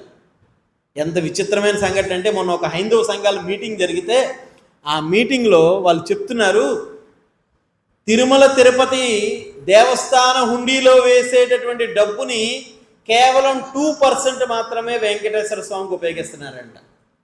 2%. ₹1,00,00,000 వస్తే ఎంత పర్సెంట్ ఉపయోగిస్తారు స్వామికి? 2% అంటే ఏమిటి? 2 లక్షల 2% అంటే అంతేనా అమ్మా? 20 lakhs సరిగ్గా చెప్పండి, నాకు తెలియదు లెక్కలు. 2 lakhs, 20 lakhs కాదు. ₹1,00,00,000 2 లక్షలు మాత్రమే వెంకటేశ్వర స్వామికి ఉపయోగిస్తారంట. మరి మిగతా ఏమైంది? దొంగలు పట్టుకెళ్ళిపోయారు. ఆ దొంగలు ఎలా ఉంటారు? మంచిగా ఇలా వైట్ డ్రెస్ వేసుకొని ఉంటారు. మేము వెంకటేశ్వర స్వామి భక్తులు అని నామాలు పెట్టుకొని ఉంటారు. మేము ఆ మంత్రులు ఈ మంత్రులు అని చెప్తారు. మేము ఈఓలు అంటారు. మేము చైర్మన్ అంటారు. ఈ విధంగా ఈ దొంగలు పట్టుకెళ్ళిపోతారనమాట. శాస్త్రం చెప్తుంది, భగవంతుడి సొమ్ముని ఎవడైనా దొంగతనం చేస్తే, భగవంతుడి సొమ్ముని ఎవడైనా వృధా చేస్తే, చూసుకోండి, వృధా చేసినా కూడా దొంగతనమే కాదు, భగవంతుడి సొమ్ముని వృధా చేసిన, భగవంతుడి సొమ్ముని దొంగతనం చేసిన తెల్ల కుష్టు వ్యాధి వచ్చేస్తుందంట. ఒక జన్మ కాదు, 14 జన్మలు వస్తుందంట. 14 జన్మలు తెల్ల కుష్టు వ్యాధి వస్తుందంట. అందుకని ఏం చేయాలి? వృధా చేయకూడదు. స్వామి ప్రభుపాదుల వారు ఈ పుస్తకాలని రచించేవారు. రాత్రులు కేవలం ప్రభుపాదుల వారు 2-3 గంటలే నిద్రపోయేవారు. ఈ 2-3 గంటలు నిద్రపోతుంటే శిష్యులు అడిగేవారు, ప్రభుపాద్ మీరు ఎంత తక్కువ సమయం నిద్రపోతున్నారు, నిద్రపోతే మీ ఆరోగ్యం దెబ్బతింటుంది అంటే, అప్పుడు ప్రభుపాదుల వారు ఆయన శిష్యులకి ఏం చెప్తున్నారు తెలుసా? నేను ఇప్పుడు నిద్రపోతే తరువాతి శిష్యులు, తరువాతి తరాలన్నీ నిద్రపోతాయి. అందుకని ఒక వ్యక్తి తన జీవిత కాలంలో చేయలేని పనులని శ్రీల ప్రభుపాదుల వారు చేశారు. 14 సార్లు 10 ఏళ్లలో గ్లోబ్ చుట్టూ తిరిగారు. గ్లోబ్ చుట్టూ అన్ని దేశాలు పర్యటించారు. 10 ఏళ్లలో 108 దేవాలయాలు నిర్మించారు. ఇవన్నీ ఎలా చేయగలిగారు? ఆయన అంత కష్టపడి ఇంత లిటరేచర్ని, ఇన్ని పుస్తకాలని రచించబట్టి ఈరోజు ఇస్కాన్ ఉద్యమం ఈ విధంగా ఉంది. అయితే ప్రభుపాదుల వారు రాత్రులు కూర్చొని ఈ భగవద్గీత భాగవతాలను తెలుగులోకి ఆయన ఆంగ్లంలోకి అనువాదం చేసుకుంటూ ఉంటే అందరూ నిద్రపోయేవారు కదా, ఏమి శబ్దాలు ఉండేవి కాదు. ఫారిన్ కంట్రీలో కదా, ఏమి శబ్దాలు ఉండేవి కాదు. చక్కగా ఆయన కూర్చొని రాసుకుంటూ ఉంటే ఎక్కడో ఒక రూమ్లోంచి అని సౌండ్లు వస్తున్నాయి. ఏంటి? ట్యాప్లోంచి నీటి బొట్లు పడుతున్నాయి. ఆ నీటి బొట్లు పడుతుంటే ప్రభుపాదులు వెంటనే కర్ర తీసుకొని బయలుదేరారు. ఎక్కడ పడుతున్నాయి, ఏ రూమ్లో పడుతున్నాయని చెప్పి ప్రభుపాదుల వారు ఏ రూమ్లో పడుతున్నాయో ఆ రూమ్లో తలుపు కొట్టి ఏం చెప్తున్నారు తెలుసా? ఈ ఎనర్జీ అంతా ఎక్కడదో తెలుసా? కృష్ణుడిది. రసోహం అప్సు కౌంతేయ ప్రభాస్మి శశిశూరయో. నీటి యందు రుచిని నేను, సూర్య చంద్రుల యొక్క కాంతిని నేను. ఈ ఎనర్జీ అంతా ఎవరిస్తున్నారు? కృష్ణుడు ఇస్తున్నాడు. అందుకని కృష్ణుడి సొత్తుని ఒక్క నీటి బొట్టు కూడా వృధా చేయకూడదు. ఎంత విచిత్రం అంటే, మా మందిరంలో ఎప్పుడు కూడా రేణిగుండం విద్యుత్ ప్లాంటే. నేను చెప్పే వరకు తెల్లవారు లైట్ ఆగవు మా గుళ్ళో. ఏంటంటే మా శిక్షా గురువు మీద గౌరవం అండి, అందుకే ఆయన చెప్పే వరకు మేము లైట్లు ఆపమండి. అది ఆ విధంగా బాత్రూంలో లైట్లు, రూముల్లో లైట్లు. ఎందుకంటే నేనే కదా కట్టేది. రక్త కన్నీరు వస్తుందన్నమాట నెల తిరిగేటప్పటికి ఈ మందిరం మెయింటైన్ చేయడానికి. నెలకి 10,000 రూపాయలు కరెంటు బిల్లు. నమ్ముతారా మీరు? దీనికి 10,000 రూపాయలు కరెంటు బిల్లు వస్తుంది నెలకి. నెలకి 70,000 రూపాయలు ఖర్చు అవుతుంది మందిరానికి. ఇది ఎవరికి తెలియదు. చక్కగా ఇష్టం వచ్చినట్టు వాడేస్తారు. ఈరోజు గ్యాస్ దొరకడానికి మల్లికార్జున ప్రభు ఇక్కడే ఉన్నారు. ఏ ప్రభు ఎంత తంటాలు పడ్డాం గ్యాస్కి? ఇగోండి మీకు చూపిస్తాను చూడండి. ఇస్కాన్ నంద్యాల వాళ్ళు ఒక పోస్ట్ పెట్టారు, దయచేసి ఒక గ్యాస్ సిలిండర్ ఇప్పించండి, రామనవమి ఉత్సవం వస్తుంది, డబ్బులు డబల్ అయినా ఇస్తాం మేము అని చెప్పి మెసేజ్ పెట్టారు. ఎవరికో స్టేటస్లో పెట్టుకున్నారు. ఇస్కాన్ నంద్యాల వాళ్ళు ఇంకొకటి కూడా పెట్టారు. ఇస్కాన్ నంద్యాల కాదు, వేరే టెంపుల్ ఎక్కడ వాళ్ళు గ్యాస్ సిలిండర్ కోసం పెడితే ఇంకొక టెంపుల్ వాళ్ళు ఏం చెప్పారంటే, రేపటి నుంచి ఆదివారం ఫీస్ట్లో సాంబార్ ఉండదు, ఓన్లీ మజ్జిగ పులుసే. ఏంటంటే గ్యాస్ లేకపోవడం మూలంగా. ఇంకా మన భక్తులు కాబట్టి సాంబార్కి బదులుగా మజ్జిగ పులుసు పెడుతున్నారు. ఇక మాతాజీ మనం చెప్తున్నారు, వాళ్ళ అమ్మాయి ఏదో హాస్టల్లో ఉంటుందంట, సాంబార్ ఉండదట, ఓన్లీ కూర వేసుకొని తినాడంట. ఒక కూరే, అదే పొద్దున్నే సాయంత్రం తినాలంట. ఇలాంటి పరిస్థితి ఉంది. ఇదంతా ఎందుకు తెచ్చుకుంటున్నాం? మనమే కొని తెచ్చుకుంటున్నాం. ఉన్నదాన్ని వృధాగా వాడుకొని దాన్ని మనం సెక్యూర్ చేసుకోవట్లేదు. అనవసరమైన పనికిమాలిన వస్తువులను దాచుకుంటున్నాం. మనం ఏది లేకపోతే జీవించలేమో దాన్ని వృధాగా పడేస్తున్నాం. నీరు లేదనుకోండి, ఏం చేస్తాం? బంగారం ఏమైనా చేస్తుందా? మొన్నే బంగారు షాప్కి వెళ్తే ఎలా ఉన్నారంటే చేపల దుకాణం దగ్గర ఉన్నట్టున్నారు. ఏంటమ్మా ఇంతంటే బంగారం కాస్త రేటు తగ్గిందండి అంటున్నారు. బంగారం కాస్త రేటు తగ్గిందంట, అందుకని ఈ గొర్రెలన్నీ మీద పడిపోయినాయి వెళ్ళి. ఏది అవసరం? బంగారం ఏం చేస్తుంది? మనకి ఆకలి వేస్తుంది, నీళ్ళు లేవు తాగడానికి, తినడానికి తిండి లేదు. బంగారం ఏం చేస్తుంది? ఆకలి తీరుస్తుందా? ఏం కావాలి ఆకలి తీరడానికి? కనీసం నీళ్ళైనా కావాలి కదా. ఆ నీటిని సెక్యూర్ చేసుకోవట్లేదు, మనం దాచుకోవట్లేదు. కానీ అటువంటి ఆచార్యులు ఏం చేస్తున్నారు? తరాల కోసం ఆలోచిస్తూ ఉన్నారు. కాబట్టి మనం ఎప్పుడు కూడా మన గురువు పట్ల గ్రాటిట్యూడ్, కృతజ్ఞత కలిగి ఉండాలి. ఎవడైతే కృతజ్ఞత లోపించి ఉంటాడో అటువంటి వాడు వేశ్యతో సమానం. అటువంటి వాడు గురువు దగ్గర దీక్ష తీసుకొని గురువుని తిరస్కరించేవాడు వేశ్యతో సమానం. గుర్తుంచుకోండి. ఈ కొటేషన్, ప్రియమాతాజీ ఉన్నారా? ఈ కొటేషన్ పెట్టండి. గురువు దగ్గర దీక్ష తీసుకొని గురువుని తిరస్కరించేవాడు వేశ్యతో సమానం. కింద నా పేరు రాయండి కొటేషన్. అది ఎవడైతే గురువుని తిరస్కరించాడో వారు అందరికీ ఇది పెట్టండి, ఓకేనా? లేకపోతే దీక్ష తీసుకున్న వాళ్ళు ఎంతమంది ఉండాలి? ఎంతమంది తీసుకున్నారమ్మా మీతో పాటు దీక్ష? 11 మంది. అందులో ఒక ఆయన గోలోకానికి వెళ్ళిపోయాడు. 10 మంది ఉండాలి. ఈ 10 మందిలో ఎంతమంది ఉన్నారు ఇక్కడ దీక్ష తీసుకున్న వాళ్ళు? మిగతా వాళ్ళందరూ వేశ్యలే. గురువుని తిరస్కరించాడంటే వాళ్ళందరూ వేశ్యలే. సో కాబట్టి నేను ఎందుకు ఇంత కఠినంగా చెప్తున్నానంటే, నాకు ఆయన పట్ల అంత ప్రేమ ఉంది, నాకు నా గురువు పట్ల అంత ప్రేమ ఉంది. ప్రాణం పోయినా నా గురువుని నేను వదలను, అంతే. ప్రాణం పోయినా సరే. నాకు చాలామంది చెప్పారు, వేరే టెంపుల్స్ వాళ్ళు ఇప్పుడు పెద్ద పెద్ద టెంపుల్స్ కట్టేస్తున్నారు కదా, పొడుగాటి టెంపుల్స్. వాళ్ళందరూ మీకు ఎంత డబ్బులు ఇచ్చేస్తాం, గుడి కట్టేస్తాం, అది ఇది అని చెప్పి అన్నారు. కానీ నా గురువుకి నేను అన్యాయం చేయను. నా గురువుని ప్రాణం పోయినా సరే నా గురువుని నేను వదలను అన్నాను, అంతే. అలా ఉండాలి. మన గురువు పట్ల నిబద్ధత కలిగి ఉండాలి.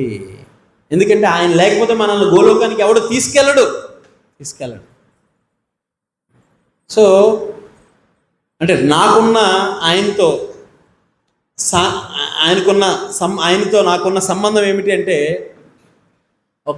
అంటే ఆయన ఫ్యూచర్, అంటే గురువు ఎప్పుడు చాలా ఫ్యూచర్ ఆలోచిస్తారు. రాజమహేంద్రవరం, ఇస్కాన్ రాజమహేంద్రవరం ఉంది కదా, చాలా బాగుంటుంది. గోదావరి నది ఒడ్డున అద్భుతమైన మందిరం. ఒకసారి మా శిక్షా గురువు రాజమండ్రిలో పుష్కరాలు వస్తూ ఉంటే, ఆ పుష్కరాలకి ముందు మనకి రాజమహేంద్రవరంలో స్థలం ఇస్తానంటున్నారు. 2 ఆఫర్ చేశారు, 2 స్థలాలు. ఒకటి గోదావరి నది ఒడ్డున, ఇంకొకటి హైవేలో పెద్దది 5 ఎకరాల ల్యాండ్. గోదావరి నది ఒడ్డున 1 ఎకరం ఇస్తానంటే గురు మహారాజ్ దగ్గరికి వెళ్ళి విన్నవిస్తే, మహారాజ్ ఏం చేయమంటారంటే, చిన్నదైనా నది ఒడ్డునే తీసుకోండి. మీరు ఎప్పుడైనా చూడండి, నది ఒడ్డున ఉన్నటువంటి ప్రాంతాలన్నీ కూడా అద్భుతంగా శోభాయమానంగా వెలసిల్లుతూ ఉంటాయి. అందుకే చూడండి, చంద్రబాబు నాయుడు కూడా రాజధానిని ఎక్కడ పెట్టాలనుకున్నాడు? అమరావతిలోనే పెట్టాలనుకున్నాడు. ఆల్మోస్ట్ చాలా ప్రపంచంలో పేరు ప్రఖ్యాత కాంచినటువంటి నగరాలన్నీ కూడా నది ఒడ్డునే ఉంటాయి, ఎక్కువ కూడా నది ఒడ్డునే ఉంటాయి. సో నదీ ప్రాంతం చాలా అనుకూలమైనది అన్నిటికీ కూడా. అందుకని మహారాజ్ చెప్పారు, ఎప్పుడైతే మహారాజు మాట ప్రకారం మనం నది ఒడ్డున అక్కడ మా శిక్షా గురువు మందిరాన్ని నిర్మాణం చేశారు. తర్వాత ఇంకో ఎకరం ల్యాండ్ ఇచ్చారు పక్కనే. ఎప్పుడైతే మన ఇస్కాన్ మందిరం వచ్చిందో, ఇప్పుడు చుట్టుపక్కల అక్కడంతా కూడా తీర్థస్థలం అయిపోయింది. ఎన్నో దేవాలయాలు వచ్చేసినాయి ఇప్పుడు అక్కడ మందిరాలు. అలా గురువు ఎప్పుడు కూడా ముందు చూపు ఉంటుంది. ఒకరోజు నాకు ఈ ఇస్కాన్లో చిన్న డిస్టర్బెన్స్ వచ్చి నేను బయటకు వచ్చేస్తే, మహారాజ్ ఇన్ని సంవత్సరాలు సేవ చేసి నేను ఇప్పుడు బయటకు వచ్చాను, బయట ఉండలేకపోతున్నాను, ఏం చేయమంటారని అడిగితే అంటే చిన్న డిస్టర్బెన్స్, ఆ చిన్న డిస్టర్బెన్స్తో బయటికి రావడంతో ఏం చేయమంటారని అడిగితే, పుస్తక వితరణ చేయన్నారు. అంతే, లెటర్ ఇచ్చారు, పుస్తక వితరణ చేయి. ఆయన ఒకటే చెప్పారు, ఎప్పుడు కూడా మనం భక్తుల నుంచి విడిపోకూడదు. ఒక బంచ్ ఆఫ్ ఫ్లవర్స్, ఎరుపు రంగు గులాబీ, తెలుపు రంగు, నలుపు రంగు, నీలం రంగు, అన్ని రంగుల గులాబీలు కలిసి ఒక బంచ్ ఆఫ్ ఫ్లవర్స్ అన్నీ కలిసి ఉంటే ఎంత అందంగా ఉంటుంది. ఒకే రంగు బాగుంటుందా? బాగోదు. అదే రకంగా భక్తులందరూ రకరకాలైనటువంటి భక్తులు ఉంటారు. ఈ రకరకాలైనటువంటి భక్తులందరూ కూడా అందరూ కలిసి ఒక పుష్ప గుత్తిగా తయారయ్యి గురువుకి ఆఫర్ చేస్తే అందంగా ఉంటాయి. సో అదేవిధంగా అందరూ కలిసి ఉండాలి అంటున్నారు. ఇదే మెసేజ్ నాకు పెట్టి, సో ఎప్పటికీ కలిసే ఉండాలి. కలిసి ఉండాలి అంటే ఏం చేయాలంటే ప్రభుపాదుల వారి యొక్క పుస్తకాలని వితరణ చేయాలి అన్నారు. సో పబ్లిక్ ప్లేసెస్లో పుస్తకాలని వితరణ చేయాలి అని చెప్తే, అన్నిటికన్నా బెస్ట్ పబ్లిక్ ప్లేస్ ఏంటి? రెండు ఉన్నాయి. ఏంటవి? ఒకటి సినిమా థియేటరు, ఇంకోటి రైల్వే స్టేషన్. ఈ రెండింటిలో ఎప్పుడు జనాలు మారుతూ ఉంటారు. ఎప్పుడు రోజు వచ్చేవాడు వస్తాడు సినిమా థియేటర్కి? రాడు కదా. అలాగే మారుతూ ఉంటారు. అదేవిధంగా ట్రైన్లో కూడా రోజు ఎక్కేవాడు అన్నాడు కదా, కాబట్టి ట్రైన్ ఎంచుకున్నాను. సినిమా థియేటర్లో పుస్తకాలు ఎవడు కొండు కాబట్టి, సో అక్కడైతే సమోసాలు కొంటారు, ట్రైన్లో అయితే పుస్తకాలు కొంటారు కాబట్టి పుస్తకాలు ఎంచుకున్నాను. 2.5 సంవత్సరము నాకు అనిపించింది, కాళ్ళు నొప్పులు వచ్చేస్తున్నాయి రోజు తిరగడానికి అనిపించింది నాకు కూడా. ఒక ఆయన నాతో పాటు, నేను 2.5 సంవత్సరాలు పుస్తక వితరణ చేసిన తర్వాత ఒక ఆయన నేను కూడా చేసేస్తాను అన్నాడు అనమాట. ఉడుకు రక్తం అన్నాడు. అన్న తర్వాత 2 రోజులు తిరిగాడు. అబ్బోయ్, రక్తం అంతా పైకి వచ్చేస్తుంది ప్రభు, ఎలా తిరుగుతున్నారు మీరు అసలు అని చెప్పి అనేవాడు అనమాట. ఇంకా ఒక క్షణం ఉంటే ఈ పాదాల నుంచి రక్తం కారిపోతుంది ప్రభు, ఎలా తిరుగుతున్నారని. రాజమండ్రిలో స్టార్ట్ అయ్యి విశాఖపట్నం, మళ్ళీ విశాఖపట్నం నుంచి మధ్యాహ్నం నుంచి బయలుదేరి విజయవాడ వెళ్ళిపోయేవాడు. పుస్తక వితరణ ఇలా 2.5 సంవత్సరాలు తిరిగా. ఇదంతా కేవలం గురు మహారాజ్. ఎవడైనా పుస్తకాలు కానీ కొనలేదు అంటే ఒక్కసారి గురు మహారాజుని ప్రార్థించి, మహారాజు కొద్దిగా కృప చూపించండి, పుస్తకాలు ఎవరైనా తీసుకునేలా చేయండి అంటే వెంటనే తీసుకునేవారు, పుస్తకాలు వెంటనే తీసుకునేవారు. కానీ ఈరోజు పుస్తకాలు వితరణ చేయాలంటే ఎవ్వరూ కొనట్లేదు అని చెప్పి మనం దిగాలైపోతే, నేను ఒకటే చెప్తాను మీ అందరికీ, ప్రభుజీ ఎవరు రారేమో ప్రభుజీ, తక్కువ మంది ఉన్నారు, 2 కేజీలే రైస్ పెడతాం ప్రభుజీ. నేనేం చెప్తాను ఎప్పుడు చెప్పండి? మీరు ఎంత పెడితే అంతమంది వస్తారు తినడానికి. నాకు తెలిసింది, మీరు 10 కేజీలు రైస్ పెడితే 10 కేజీలు తినడానికి వస్తారు. కృష్ణుడు పంపిస్తాడు అంతమంది. బయటవాడు దేవుణ్ణి నమ్మక, భక్తులుగా ఉన్న మనము దేవుడి మీద ఆధారపడక, ఇంకెవడు ఆధారపడతాడు దేవుడి మీద చెప్పండి? భగవంతుడి మీద. బయటవాడు ఎలాగో దేవుడి మీద ఆధారపడ్డాడు, కనీసం మనమన్నా ఈ మాల వేసుకొని జపం చేసినందుకు ఆయన మీద ఆధారపడగల కదా. ఆధారపడాలి. మనం కూడా గురువు మీద, మన కృష్ణుడి మీద ఆధారపడితే అప్పుడు మనల్ని కృష్ణుడు రక్షిస్తాడు, ఎల్లవేళలా రక్షిస్తాడు. సో కాబట్టి ఆ విధంగా గురు మహారాజ్ ఆయన కృపని ప్రసాదించారు. 2.5 సంవత్సరంలో 10,000 భగవద్గీతలు, 50,000 చిన్న పుస్తకాలు. ప్రభుపాదుల వారు గురు మహారాజ్కి ఆజ్ఞాపించారు ఇన్ని పుస్తకాల వితరణ చేయాలని. మహారాజ్కి ఈ విషయం చెప్పగానే, ఇన్ని పుస్తకాలు వితరణ చేశాను మహారాజ్ అనగానే, మహారాజ్ చాలా హ్యాపీ ఫీల్ అయిపోయి ఏమన్నారు తెలుసా? ప్రభుపాదుల వారు నాకు ఇచ్చిన కోరికను నువ్వు తీర్చావు అన్నారు. ఎంత ఆనందపడ్డానంటే నిజంగా ఆ ఒక్క మొక్క చాలు నాకు జీవితానికి సార్థకత. ఫస్ట్ టైం గురు మహారాజుని నేను ఒక రథయాత్ర జరుగుతుంటే 2004లో ఆయన చేతిలోంచి ఇలా బ్రెడ్ ఇసురుతున్నారనమాట. ఆ బ్రెడ్ పట్టుకున్నాను. అది తినక ముందు వరకు ఇస్కాన్ అంటే ఏదో ముస్లిం సంస్థ అనుకునేవాడిని, పేరు చూసి ఏదో ముస్లిం సంస్థ ఏమో అనుకునేవాడిని. మా అమ్మగారు చాలాసార్లు చెప్పేవారు, అక్కడ ఏదో పెట్టారు ఒకసారి ఇల్లు, కృష్ణుడు అంటున్నారంట. కృష్ణుడు ఏంటి, ఇస్కాన్ అంటే అదేదో ఈ ముస్లిం పేరులా ఉంది అనేవాడిని. కానీ ఒక్కసారి ఆయన చేతిలో ఉన్న బ్రెడ్ ఆ టేస్ట్ చూసిన తర్వాత, ఆ రోజు సాయంత్రం అక్కడికి వెళ్తే ఎంతమంది ఫారినర్స్ కలకల్లాడిపోతున్నారు అందరూ. ఫారినర్స్ ఎంత అందంగా చీరలు కట్టుకొని ఉంటే వాళ్ళందరినీ చూసి, అబ్బా చీర కట్టుకుంటే ఇంత అందంగా ఉంటారా అనిపించింది వాళ్ళందరినీ చూసి. మన సంస్కృతి, మన ధర్మం ఇంత చక్కగా పాటిస్తున్నారు. అది చూసిన తర్వాత ఆ రోజు అసలు నాకు అక్కడ ఎవరూ పరిచయం లేదు, ఏమీ తెలియదు. గురు మహారాజ్ ఒక్కసారి గట్టిగా కౌగులించుకున్నారు. ఇంకా ఆ రోజుతో నా జీవితం మారిపోయింది. అంతే. ఉంటే ఈయన శిష్యుడిగా ఉండాలి అనుకున్నాను. అక్కడ దీక్ష జరుగుతుంది నెక్స్ట్ డే. ఆ నెక్స్ట్ డే దీక్ష జరుగుతున్నప్పుడు అసలు దీక్ష తీసుకోవాలనిపించింది. ఇప్పుడేమో దీక్ష తీసుకోండిరా నాయన అంటే ఒక్కడ మాట్లాడు. మేము మొన్నే డిసైడ్ అయ్యాం, ఇంక జీవితంలో మీకు ఎవరికి దీక్షలు తీసుకోండి అని అడగం. వేరే టెంపుల్స్లో ఎలా ఉంటుందో సార్, దీక్ష తీసుకో అనడానికి ఎంత రూల్స్ అండ్ రెగ్యులేషన్స్. ఏమో మీరు తాడేపల్లిగూడెం నుంచి వచ్చారా, దీక్ష తీసుకో అంటారా, మీరు అడుగుతారా దీక్ష కావాలని? అది చూడండి. కానీ ఇక్కడ మా పరిస్థితి ఎలా అంటే, తీసుకోండి ప్లీజ్ దీక్ష అని అడిగినా సరే మాకు కుదరదు, టైం లేదు. ఇది ఏంటో గురు మహారాజ్ ఆ కృపని ఇచ్చేశారు. ఆయన మెర్సీని మా ద్వారా ఇలా ఇలా పంపిస్తుంటే మాకు కుదరట్లేదని చెప్తున్నారు. అలా ఆ రోజు అనుకున్నాను, నాకు అసలు తెలియదు, ఇస్కాన్ తెలియదు, ఏమీ తెలియదు, రూల్స్ అండ్ రెగ్యులేషన్స్ తెలియదు, కంఠమాలు వేసుకోలేదు, జపం లేదు, ఏమీ లేదు. అక్కడ అందరికీ దీక్షలు ఇస్తున్నారు. నేను వెళ్ళి ఓ సీనియర్ డివోటీని అడిగాను. అక్కడ రవీంద్ర చైతన్య ప్రభు అని ఉన్నారు, ప్రస్తుతానికి ఇక్కడ గోశాల, ఇస్కాన్ గోశాల మెయింటైన్ చేస్తున్నారు. ఆయన అడిగాను, ప్రభు దీక్ష తీసుకోవాలండి నేను కూడా అన్నాను. ఏమయ్యా నువ్వు అసలు ఇస్కాన్కే రాలేదు, ఇప్పుడు దీక్ష అంటే ఏంటి అన్నారు. ఆయన ముందు రోజు గుడికి రా చెప్తానన్నారు. అలాగా ఆయన 2003లో రథయాత్ర వచ్చింది, 2004లో రథయాత్ర వచ్చింది. ఆ రథయాత్ర అంటే 2003లో రథయాత్ర వచ్చింది, రథయాత్ర చేశారు. 2004లో కృష్ణాష్టమిలో పాల్గొన్నాను, 2005 మళ్ళా కృష్ణాష్టమిలో పాల్గొన్నాను, 2006లో దీక్ష అయిపోయింది. దీక్ష ఇచ్చేశారు, గురు మహారాజ్ దగ్గర దీక్ష తీసుకున్నాను. సో గురువు యొక్క కృప దీక్ష రూపంలో మనకు వస్తుంది. దీక్ష అనేటువంటిది లేకపోతే నువ్వు భగవద్ధామానికి అర్హుడివి కాదు. దీక్ష లేకపోతే భగవద్ధామానికి అర్హుడు కాదు. నువ్వు దీక్ష ఎప్పుడైతే తీసుకుంటావో అప్పుడు నీకు గురువు నుంచి శక్తి వచ్చి మనం చేసేటటువంటి అపరాధాలన్నీ నివృత్తి అవుతూ ఉంటాయి. మన కర్మలన్నీ ఆ గురువు దగ్గర యజ్ఞం చేసేటప్పుడు, దీక్షలో కూర్చున్నప్పుడు ఆ యజ్ఞంలో నివృత్తి అయిపోతాయి మన కర్మలన్నీ కూడా. దీక్ష అంటే ఏదో మళ్ళీ నీకు ఏదో కిరీటం పెట్టరు, ఇక్కడ నుంచి నువ్వు ఈ కిరీటం పెట్టుకొని తిరగాలని అనరు. దీక్ష అంటే దీక్ష అవ్వకముందు ఎలా ఉన్నామో దీక్ష అయిన తర్వాత కూడా అలాగే ఉంటాం. కాస్త గురువు నుంచి మనకి శక్తి వస్తుంది భగవద్ధామానికి వెళ్ళడానికి.